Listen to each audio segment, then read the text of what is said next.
अरे ये तो कोई मालिशी औरत है, कितनी खूबसूरत है। उससे मालिश करवाऊं तो मजा आ जाए।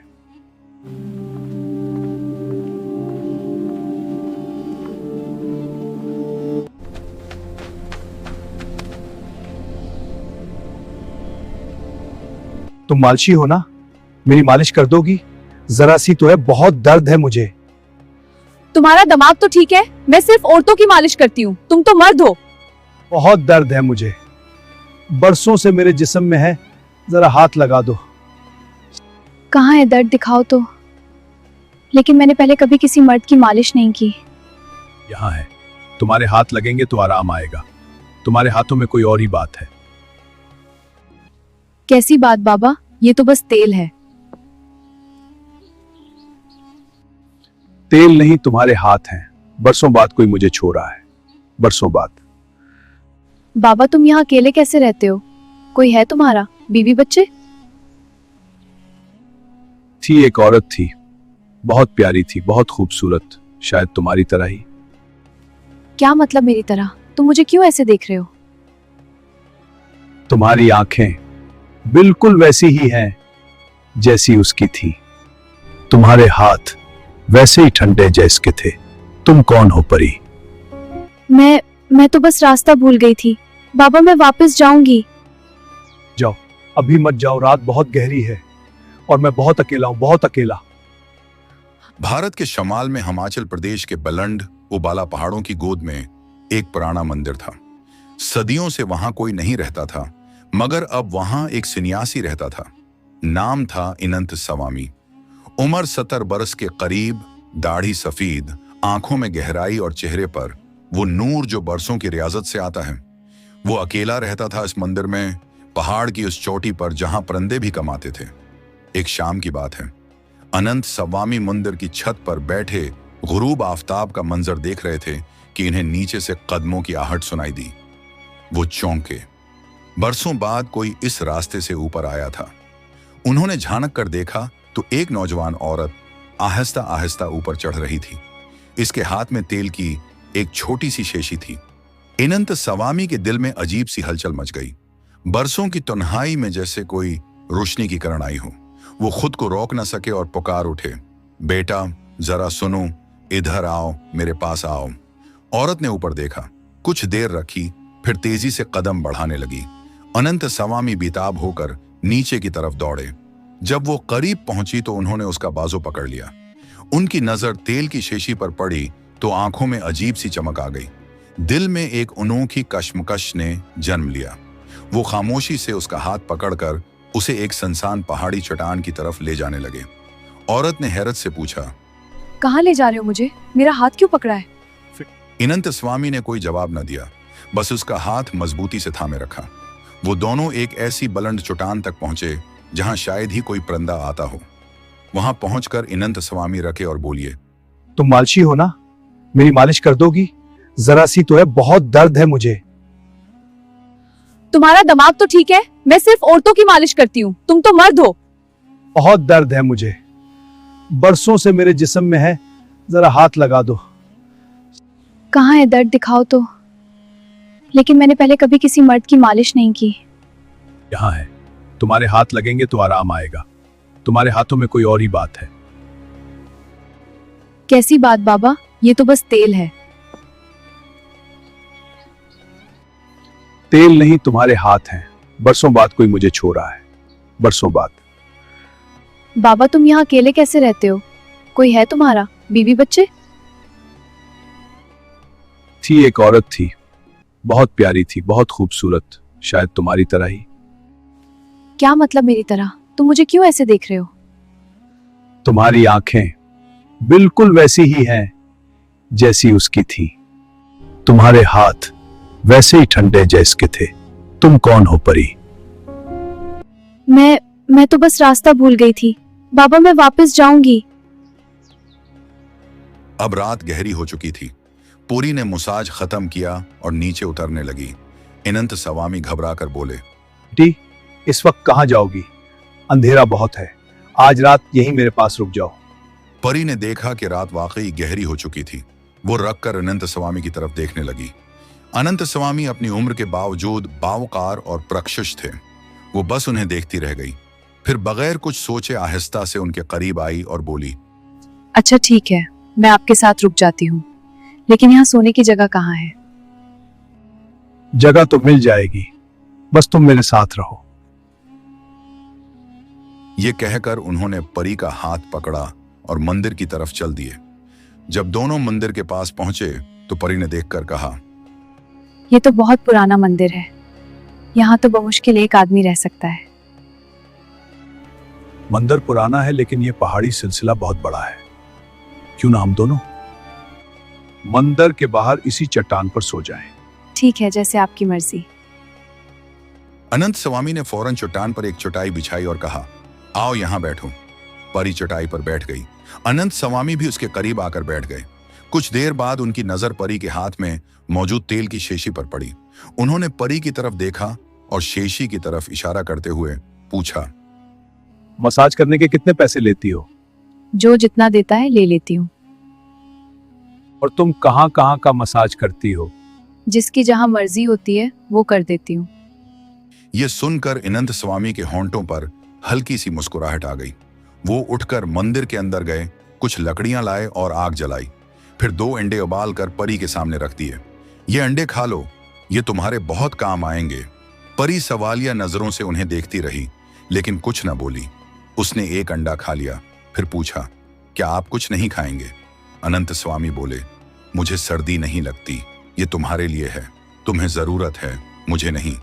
परी सोच में पड़ गई कि अनंत स्वामी का असल मकसद क्या है, लेकिन कुछ समझ न सकी। उसने दूसरा अंडा भी खा लिया। उस वक्त तक बादल गहरे हो चुके थे। अनंत स्वामी वहीं चटाई पर लेट गए। परी भी पास ही दूसरी चटाई पर लेट गई और दोनों नींद की आगोश में चले गए। दूसरा दिन सुबह हुई। परी गहरी नींद में थी कि अनंत स्वामी जाग उठे। वो चट्टान पर जाकर बैठ गए और अचानक मेरा बाजू, मेरा बाजू! परी घबराकर जाग उठी। आवाज सुनते ही वो अनंत स्वामी की तरफ दौड़ी। अनंत स्वामी कराहते हुए बोले, मेरे बाजू में आग लगी है, देखो देखो! उनकी आवाज में इतना दर्द था कि परी के कदम खुद ब खुद तेज हो गए। वो हानपती हुई उनके पास पहुंची और घुटनों के बल बैठ गई। कहाँ दर्द है, यहाँ या यहाँ?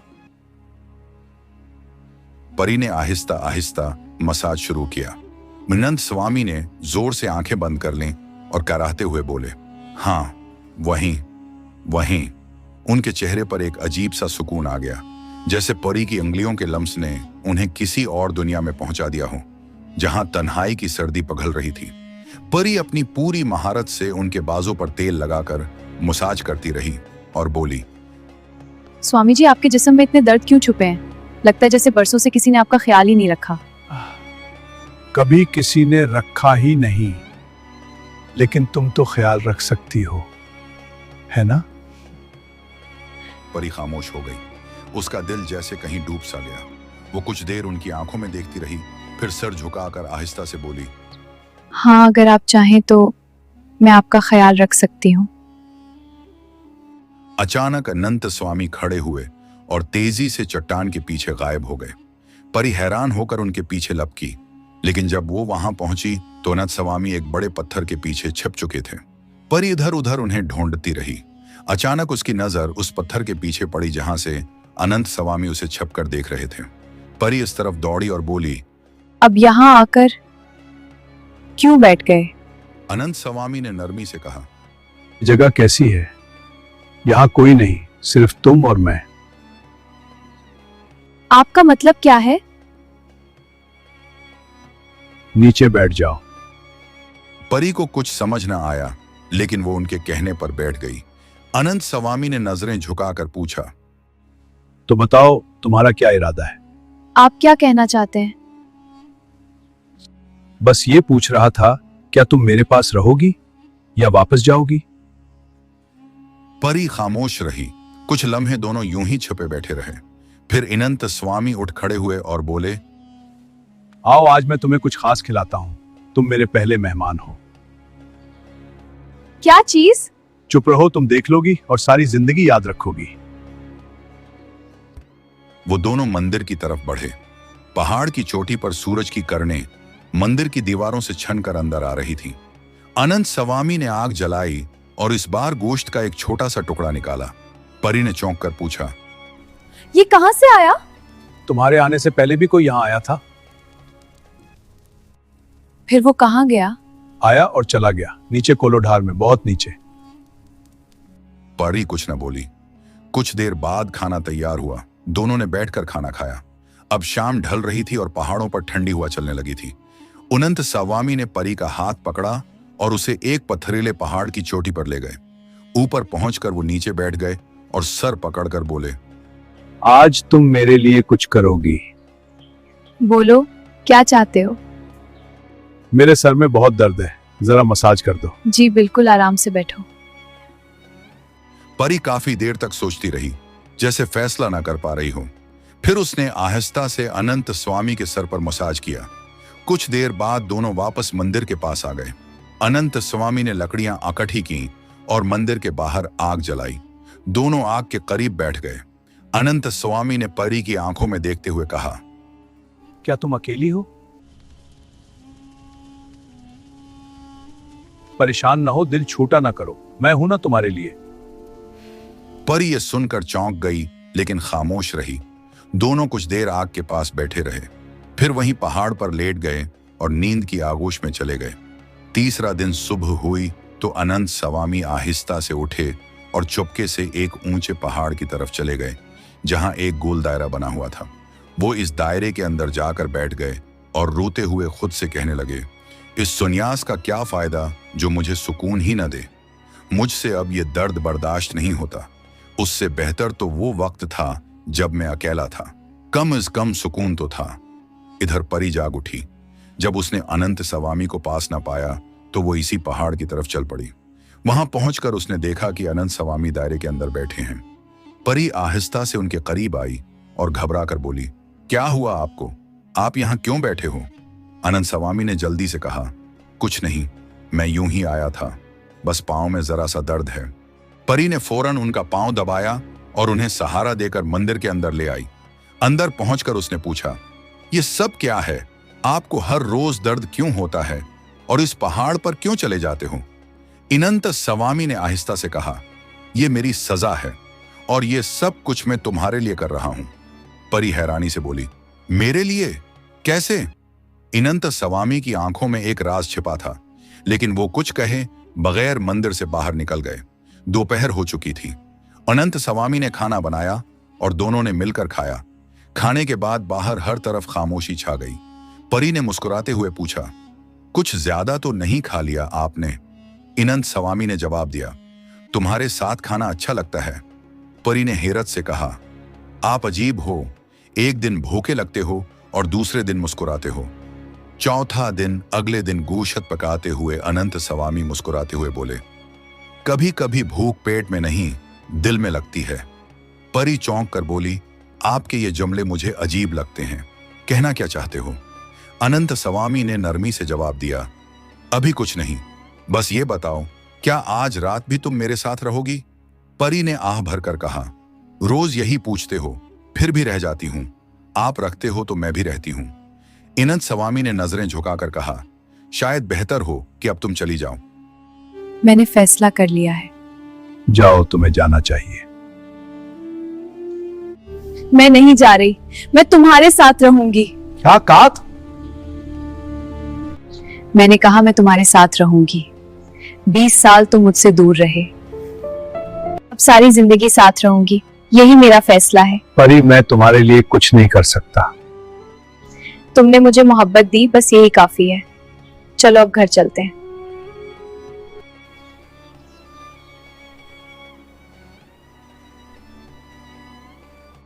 देखो ना, ये हमारा पुराना घर है, वैसे ही है ना? हाँ बिल्कुल वैसे ही है। आ जाओ, गले लग जाओ। हन तो बताओ, आपको हमारी कहानी कैसे लगे? सच सच बताओ। और हन, वीडियो को लाइक करो, शेयर करो और कमेंट लाजमी करो। और हमारे चैनल स्टोरी बाय खानी को सब्सक्राइब करें, जल्दी सब्सक्राइब करें। मोहब्बत में मांगने से नहीं, देने से मिलती है, और सच्ची मोहब्बत कभी खत्म नहीं होती, चाहे वक्त कितना ही गुजर जाए।